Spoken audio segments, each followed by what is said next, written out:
J'ai actuellement en ligne de l'intérêt international M. Ahmed El-Lessi Nansef, un écrivain, journaliste, un écrivain plutôt égyptien, mais aussi un observateur et un analyste politique et économique. M. Ahmed El-Lessi Nansef, vous êtes toujours le bienvenu sur l'intérêt international et bonsoir. Bonsoir à vous, c'est très gentil, merci bien. Merci pour nous rejoindre à travers la ligne et permettez-moi de vous poser cette question. Quelles sont votre lecture ou quand même votre remarque à faire en tant qu'un observateur politique et économique de la politique égyptienne adoptée durant les dernières 10 années vis-à-vis de l'Afrique? Malheureusement, la vérité des choses que avant que le président Sisi prend charge, malheureusement, l'Égypte avait un peu, je ne veux pas utiliser le mot négligé, mais dilué, disons, la dimension africaine dans son politique étrangère. Ouais. Et on a vu des répercussions qui n'étaient pas très positives à cause de ça. Par exemple, on a l'histoire du barrage de Renaissance en Éthiopie et on a la réduction énorme dans les exports égyptiens pour le continent. Pour commencer avec, l'Afrique est énorme, c'est presque... Monsieur Ahmed El-Lessi, est-ce que vous pouvez hausser un peu plus votre voix? Ok. L'Afrique ça part dans les deux sens. C'est un marché très important. On est en train de parler à presque 400 millions d'habitants et peut-être même un peu plus. Et en même temps, c'est une source très efficace pour des matières premières. Malheureusement, on avait raté ça. On a tous vu quand le président Sisi a présidé l'Union africaine, comment on a pu, comme comme une unité, une seule unité, comment on a pu faire des initiatives qui étaient assez importantes sur le voie politique et sur la voie économique en même temps. Là, tout simplement, on a vu la réunion qui s'est passée avec la Russie, on a vu pas mal des opportunités qu'on peut toujours faire ensemble. Ce qui est très intéressant, que la plupart des pays africains ont plus ou moins un profil qui n'est pas très différent économiquement parlé et en même temps politiquement parlé. Donc là, on peut s'entendre énormément. Le continent a besoin très important des savoir-faire égyptiens.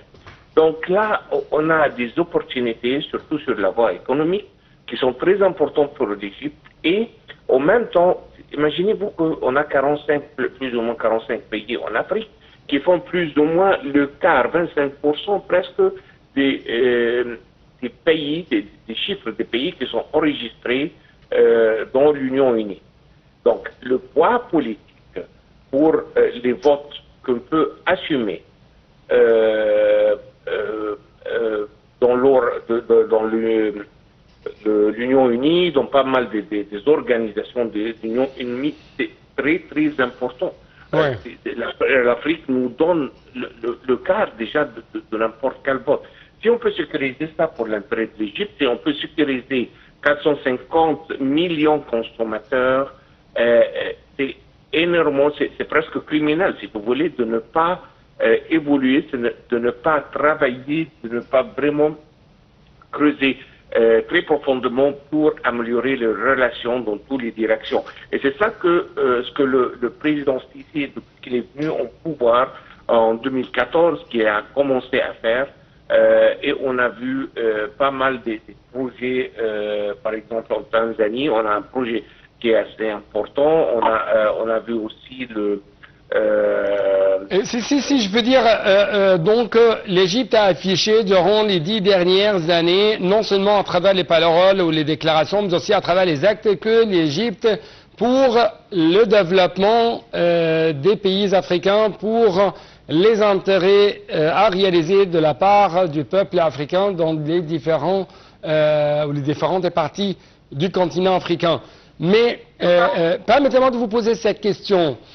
À quel point vous trouvez que la région du Proche-Orient, qui est devenue de plus en plus rouge actuellement, et ça à cause bien sûr de cette guerre acharnée, de ces génocides perpétrés par les occupants israéliens jour et nuit, entrave actuellement les efforts égyptiens au niveau, ou quand même la poursuite de ces efforts égyptiens au niveau africain? Malheureusement, la réponse est un peu triste, si vous voulez. Si on fait un scan très rapide sur le continent, sur le 45 pays, probablement on ne va pas trouver des usines d'armes que dans un ou deux pays, et ce sont pour des raisons stratégiques, pas pour être utilisées contre les confrères. Donc, malheureusement, c'est devenu, si vous voulez, un marché économique qui est très important pour les producteurs d'armes un peu plus dans tout le monde, mais pas en Afrique. Donc, il y a pas mal d'intérêts pour allumer le feu un peu partout en Afrique pour qu'ils puissent leur vendre des armes. Et c'est très triste la situation. Si on regarde sur le nouveau, ça c'est sur le niveau politique militaire, sur le niveau économique, la plupart des pays africains sont endettés avec des dettes qui sont énormément importantes, qui représentent un minimum de 50% de GDP et même très souvent beaucoup plus que ça. Qui veut dire que pratiquement ça va être énormément difficile de repayer ces dettes. Donc ils sont enchaînés dans une cercle vicieuse des dettes, malheureusement. Mais si je peux dire, l'Égypte a essayé de rappeler tout le monde qu'il y a une sorte d'injustice imposée, subie plutôt subie par les Africains, et imposée cette injustice est imposée par les grandes puissances vis-à-vis des Africains. Et c'est pourquoi l'Égypte a essayé de mettre en place l'importance de l'efficacité de faire cette équation dette contre investissement. Tout à fait. Et le président Sisi a mentionné ça plusieurs fois. Si on regarde ce qui est en train de tout ce qui est climat et environnemental, on voit que l'Afrique est en train de subir les conséquences les plus sévères de tout ce qui est en train de se passer dans le réchauffement global, alors que leur contribution, c'est le minimal.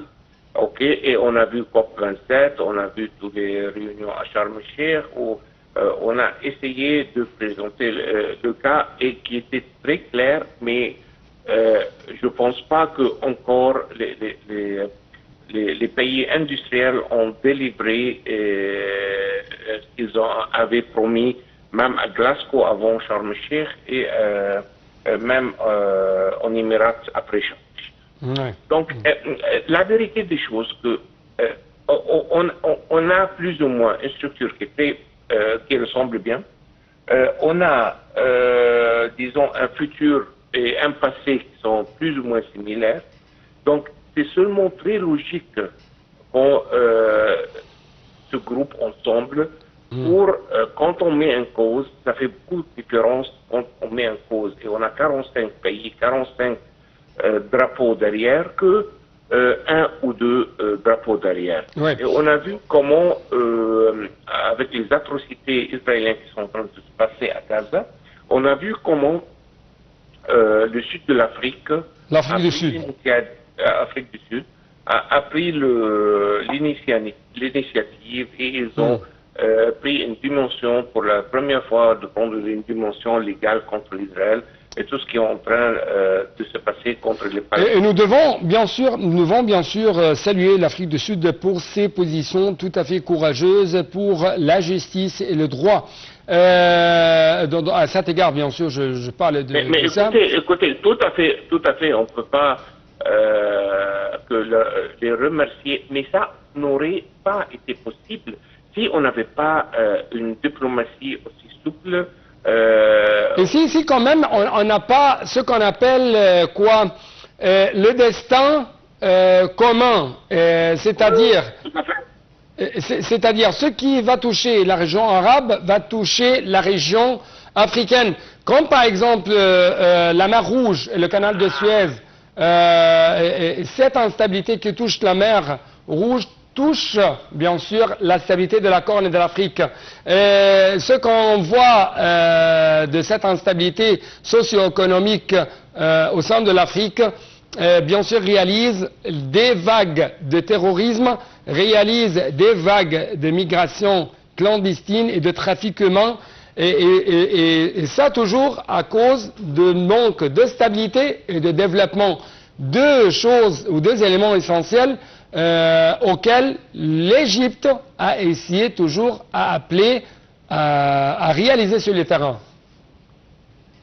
Tout à fait. Écoutez, j'ai lu il y a quelques semaines un article qui était énormément intéressant, seulement pour regarder les choses d'une façon un peu différente, si vous voulez. Et je ne me rappelle pas c'était du quel pays en Afrique, malheureusement, mais c'était un des pays qui ont de l'or, qui ont pas mal de mines de l'or, un des grands producteurs d'or. Et qui était malheureusement occupé par la France. Et donc, malheureusement, la situation était que ce pays, je ne me rappelle plus c'était lequel, avait un stock de, disons, tonnes d'or, alors que la France avait presque 200 fois la quantité d'or alors que la France n'a aucune mine d'or, et ce pays était la deuxième ou troisième producteur d'or dans le monde. Je pense que cette histoire-là et cet article résument tout ce qui est en train de se passer. Oui. Monsieur Ahmed Lessi, je dois vous rappeler infiniment pour de tels éclaircissements de votre part concernant bien sûr la politique égyptienne adoptée vis-à-vis de notre continent africain. Malgré les défis, malgré le conflit, on trouve que l'Égypte c'est toujours à tous les moyens, par tous les instruments, d'arriver à réaliser les intérêts des Africains, parce que c'est une chose qui va réaliser bien sûr la stabilité et la paix pour l'Égypte. Donc une toute petite pause, après ça on va poursuivre notre discussion.